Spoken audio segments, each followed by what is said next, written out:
శ్రీ నారాయణ పొంగూరు.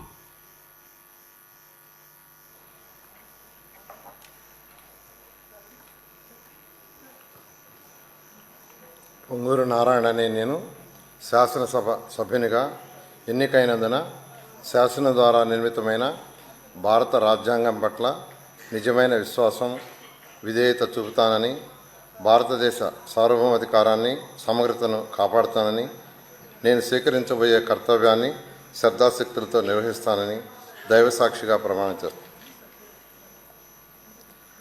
ఆంధ్రప్రదేశ్ శాసనసభ్యుడినైన పొంగూరు నారాయణ అనే నేను సభా నియమాలకు కట్టుబడి ఉంటానని, వాటిని అనుసరిస్తానని, సభా మర్యాదలను పాటిస్తానని, సాంప్రదాయాన్ని గౌరవిస్తానని దైవసాక్షిగా ప్రమాణం చేస్తున్నాను.